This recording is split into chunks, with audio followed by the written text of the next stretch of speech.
The old man's words struck me like a bolt of lightning from a cloudless sky, shattering everything I thought I knew about money and life. "Never save money, my boy," my grandfather whispered, his voice rough like weathered bark under the sprawling mango tree in our backyard. I was just a wide-eyed 10-year-old, toes digging into the warm red earth, the scent of ripening fruit heavy in the air. Everyone around me, teachers, neighbors, even the radio preachers hammered the same tune. Save for a rainy day, tuck away your coins like squirrels hoarding nuts.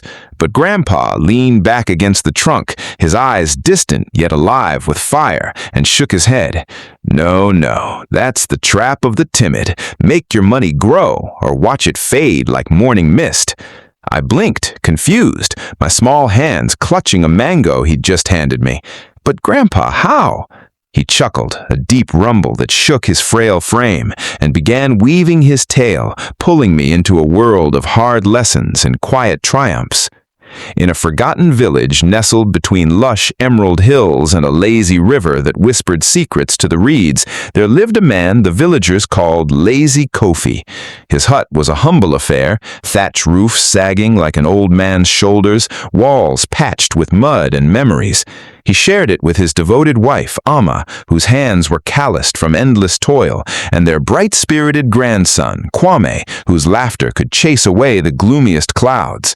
While the village buzzed with activity at dawn, farmers sharpening hoes, women balancing water pots on their heads, children herding goats, Kofi did nothing but perch beneath the ancient baobab tree.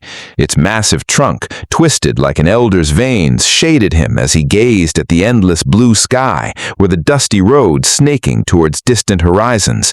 "One day," he'd declare to the passing breeze or a curious bird, "I'll build the grandest shop in the market, stocked with spices from afar and cloths woven with gold threads. One day, I'll own a herd of plump cows, their bells jingling like riches in motion. One day, the whole village will whisper my name in awe." At first, the villagers chuckled behind their hands, calling him Dreamer Kofi with good-natured jabs. But as seasons turned, rainy deluges giving way to scorching droughts, their laughter soured into pity. "Poor Amma," they'd murmur at the well, watching her trudge home with a bundle of firewood on her back.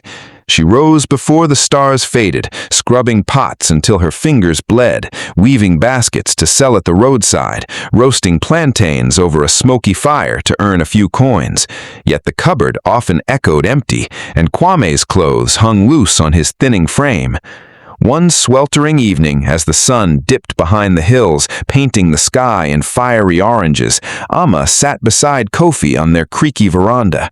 Her voice was soft, but edged with weariness. "Dreams are like stars, husband, beautiful to gaze upon, but they don't fill our bellies or mend our roof. We need work, we need money now, not in some distant on-day." Kofi nodded absently, his eyes on the fireflies dancing in the twilight. "Someday, my love, someday I'll find the path." But days blurred into months, months into years. The river swelled and receded, crops flourished and failed, and life grew harsher. Their meals shrank to watery porridge or a handful of beans.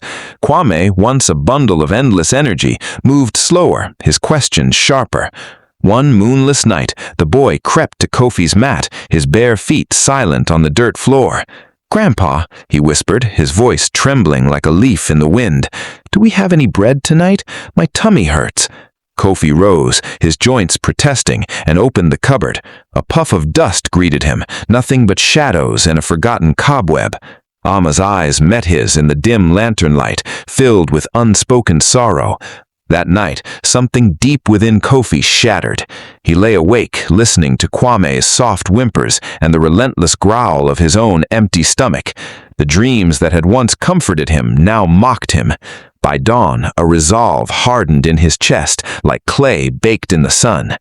For the first time in decades, Kofi stepped into the fields at sunrise.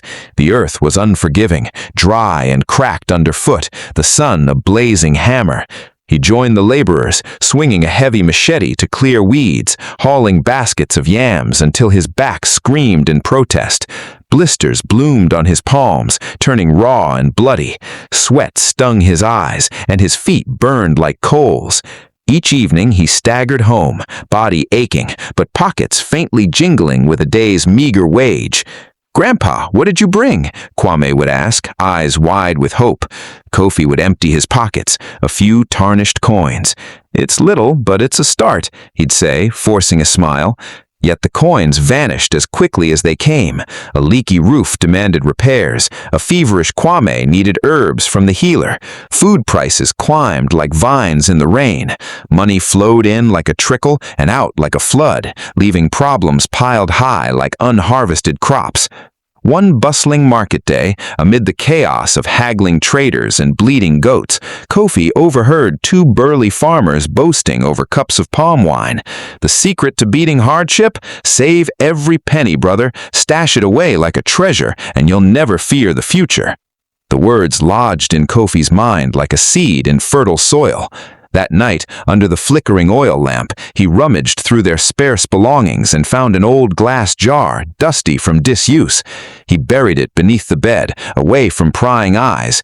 Each week, after paying for the barest necessities, he dropped in a coin or two.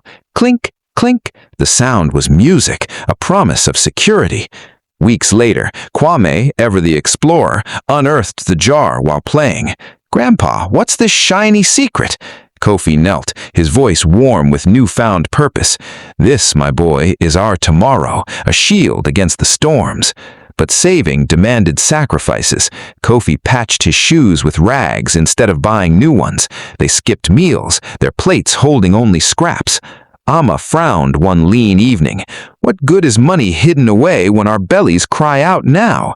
"Patience, Amma," Kofi replied. "One day you'll see its power."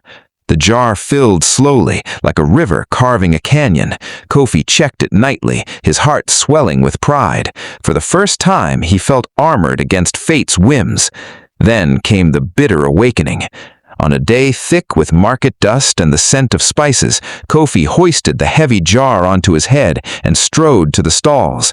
"3 full sacks of maize," he declared triumphantly, pouring out the coins in a glittering charade. The shopkeeper, a shrewd man with a ledger full of woes, counted meticulously.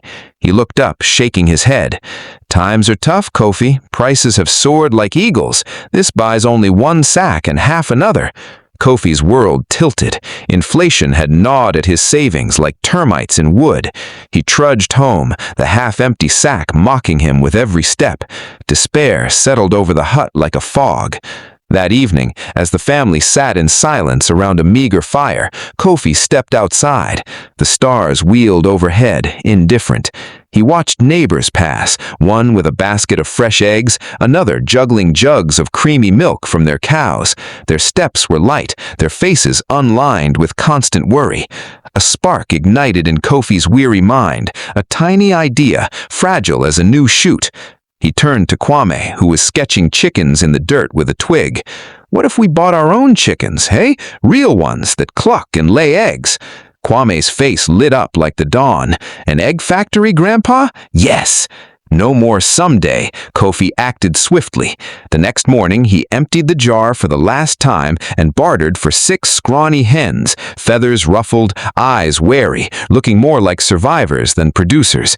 Kwame whooped with joy, chasing them around the yard and bestowing royal names: Queen Pepper, Thunderbeak, Madam Sunrise, Golden Wing, Shadow Hopper, and Little Fire.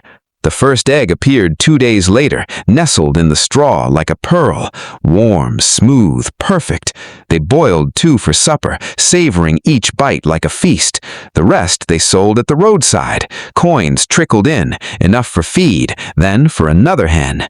Word spread like wildfire through dry grass. Neighbors knocked at dawn. "Kofi, your eggs are the freshest, sweeter than honey." The yard transformed into a lively coop filled with clucks and flutters. Kofi bought a small notebook, its pages soon crammed with neat entries: eggs laid, eggs sold, coins earned, new chicks hatched under the moon's watchful eye. The roof was thatched anew, the pot bubbled with hearty stews. Kwame's cheeks filled out, his laughter ringing true again. Amma's eyes sparkled with pride as she helped tend the flock. One golden sunset, as the hills glowed like embers, Kofi held a speckled egg aloft, its shell catching the light. "See this, Kwame? It's mightier than any hoard of coins. Money saved sits idle, losing its strength to time and rising costs. But money invested, it breathes, multiplies, like these chickens turning scraps into eggs, eggs into more chickens, until your dreams hatch into reality." Kwame wrapped his arms around Kofi. "So you're not lazy anymore, Grandpa." Kofi laughed, tears tracing down his sun-etched face. "No, child, I was asleep in a dream. Now I'm awake, building with my hands and heart." From then on, whenever villagers gathered under the baobab to share woes, Kofi would join them, pointing to his thriving coop. "Never just save money, friends," he'd say. "Make it grow. Plant it in soil that yields fruit, or in my case, feathers. Even a small seed can topple mountains."